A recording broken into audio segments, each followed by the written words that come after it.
नमस्कार दोस्तों, आज बताऊंगा कि कैसे आप टेबल 8A का रिकन्सिलेशन करेंगे। हाँ जी दोस्तों, एनुअल रिटर्न के लिए जीएसटीआर 9 को फाइल करने के लिए टेबल 8A का रिकन्सिलेशन कैसे बनाना है आज आपको बताऊंगा। यहाँ से एनुअल रिटर्न में गया, फाइनेंशियल ईयर 24-25 सेलेक्ट कर लिया और ये आ गया हमारा प्रिपेयर ऑनलाइन पे जाके नो पे टिक कर देना, नेक्स्ट पे क्लिक कर लेंगे। ये एनुअल रिटर्न आ गया। यहाँ पे टेबल 8A आती है, इसको डाउनलोड कर लेना है और डाउनलोड करके यहाँ पे जिप फाइल में होगी, इसे एक्सट्रैक्ट कर लेना। अभी हम क्या करेंगे, टेबल 8A का रिकन्सिलेशन करेंगे।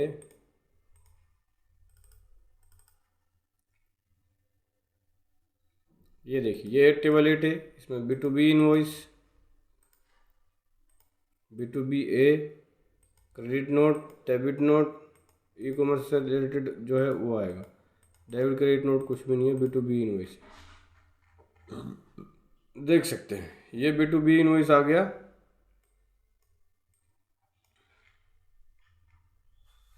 अब इसमें रिकन्सिलेशन करना होगा। ये जो टेबल 8A आ रहा है, ये टेबल 8A कहाँ आएगा, टेबल नंबर 8 में 8A यहाँ पे ये आता है टेबल 8A, जो कि बोल रहे हैं कि 2B से उठ के आएगा टेबल 8A।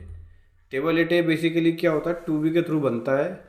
इसमें दो चीज़ें होती हैं कि अगर कोई इनवॉइस आपका 24-25 का 25-26 के 2B में आया होगा, वो आपके टेबल 8A में इंक्लूड होके आएगा। और कोई इनवॉइस 23-24 का 24-25 के 2B में आ रहा है तो उसको एक्सक्लूड करके आएगा, मतलब हटा के। यानी पिछले साल का करंट ईयर में आ रहा है तो वो हटा देंगे, करंट ईयर का नेक्स्ट ईयर में जा रहा है तो उसे इंक्लूड कर लेंगे। टेबल 8A ऐसे बन के आएगा। अब ऐसे में क्या करना है, आपको रिकन्सिलेशन बनानी है। रिकन्सिलेशन कैसे बनेगी, इसके एक एक बिल मैच करने होंगे। जैसे कि फॉर एग्जांपल के लिए मान के चले कि आप बुक्स के अंदर, बुक्स आपका किस में, टैली में, यहाँ डाटा मेंटेन कर रहे हैं, आपको अपने इनवॉइस मैच करने हैं, तो यहाँ पे 3B में आ जाना, क्योंकि इसकी बेसिस पे ही ITC मिलेगा। 3B में आके यहाँ पे डेट डिफाइन कर देंगे 1 अप्रैल 24 से 31/3/25, क्योंकि 24-25 का रिकन्सिलेशन बना रहे हैं। अब यहाँ पे ये देखो, ये इन्वॉइसेस हैं ITC वाले, और अदर इनपुट एक्स क्रेडिट ये आ गया, टोटल इनपुट एक्स क्रेडिट ये आ गया। अब एक एक बिल की रिकन्सिलेशन करनी है, तो बिल की अगर रिकन्सिलेशन करनी है आपको एक एक बिल की, तो कैसे होगा, सिंपल है। इधर टेबल 8A खोल लेना है, इधर टैली में इसको एक्सपोर्ट करना है एक्सेल के अंदर। ऑल टी करके करंट पे गए और यहाँ से एक्सेल फाइल सिलेक्ट कर लेना, ऐसे करके।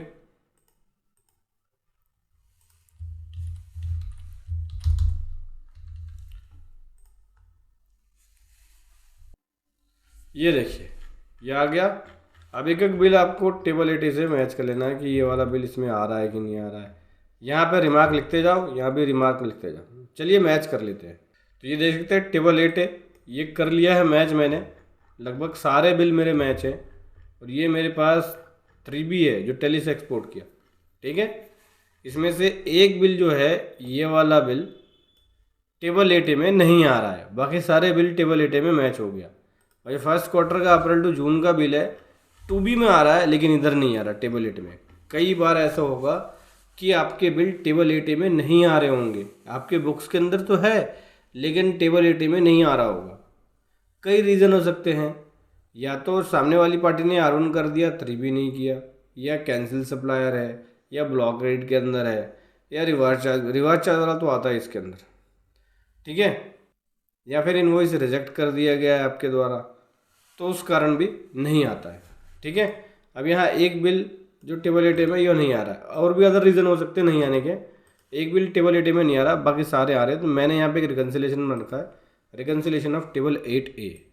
सो क्या कर रहे हैं हम लोग, यहाँ पे टेबल 8 का रिकन्सिलेशन बना रहे हैं, किससे, बुक्स से। ये मेरे पास बुक्स है क्योंकि मैंने टैली से एक्सपोर्ट किया है, तो दिस इज बुक्स। बुक्स के अंदर ITC ये हुआ, दिखाता हूँ टैली में, ये देखिए 71,933 71,933, 58,865, देखो 58,865। तो बुक्स तो ये हो गया, बुक्स की मैचिंग टेबल एटे से करेंगे तो देख सकते हैं टोटल आईटीसी इन बुक्स ये आया। ये वाली आईटीसी यहाँ लिख दिया हमने, जो ये वाली आईटीसी बन के आती है। उसके बाद हम लोगों ने अगर कोई हमारा प्रीवियस कैरी फॉरवर्ड होता या प्रीवियस मंथ कैरी फॉरवर्ड होता तो कैरी फॉरवर्ड का मतलब हो गया कि बिल बुक तो है टैली में लेकिन पोर्टल पे आया ही नहीं, तो उसको हम कैरी फॉरवर्ड में रखते हैं। करंट मंथ का भी हो सकता है और प्रीवियस मंथ के भी हो सकता है, तो उसकी डिटेल यहाँ डालोगे और जितना कैरी फॉरवर्ड होगा उतना लेस होगा, तो नेट आईटीसी आपका निकल जाएगा बुक्स के अंदर जो अवेलेबल है क्लेम के लिए। अब आ जाओ टेबल एटे की वैल्यू। टेबल एटे की वैल्यू यहाँ आएगी। टेबल एटे की वैल्यू कहाँ से लिखोगे, यहाँ पे देखो ये जो है ये वैल्यू आपको यहाँ लिख मेंशन करनी होगी। ये टेबल एटे से उठ के आया, ये देखो कितना है 71,933.55, 59,728.65। ये देखिए। फिर दोस्तों यहाँ पे टेबल एटे का रिकन्सिलेशन। अब यहाँ पे जो वैल्यू होगी वो टेबल एटे की होगी, जहाँ पे हमने देख सकते हैं ये सम लगा रखा है।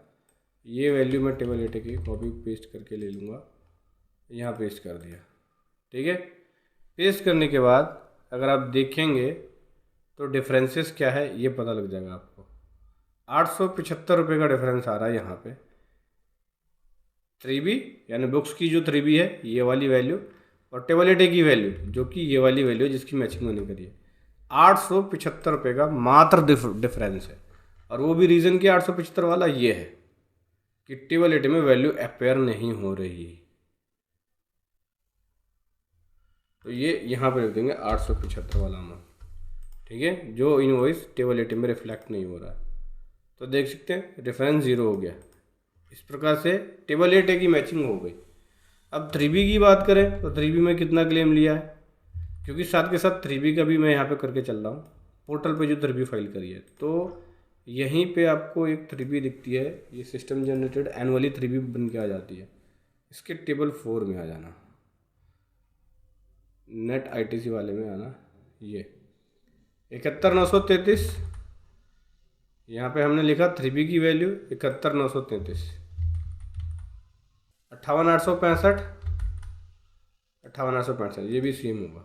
उसके बाद ये टोटल आ गया, ये टोटल आ गया। यहाँ से हमने इसको जो टेबल एटे में रिफ्लेक्ट हो रहा था, मतलब बेसिकली ये है टेबल एटे, तो इसको इसमें से माइनस किया। डिफरेंस 0,0,0,0 डिफरेंस नहीं बनेगा। क्यों नहीं बनेगा, सो देख सकते हैं यहाँ पे कोई भी डिफरेंस नहीं है। डिफरेंस ना होने का रीज़न ये है कि बुक्स के अंदर तो मेरे पास टोटल आईटीसी आ रहा है, ये बिल आ रहे हैं प्रॉपर, मैं इसका क्लेम भी ले रहा हूँ, और ये इनवॉइस मेरे 2A में भी 2B में भी है। ऐसा मत समझना कि 2B में नहीं है, सारे बिल मेरे 2B में हैं और क्लेम हम 2B के बेसिस पे ही ले रहे, तो 2B से मैच करके ले रहे। लेकिन ये इनवॉइस टेबल एटे में नहीं आ रहा ओनली, बाकी सारे इनवॉइसेस आ रहे हैं।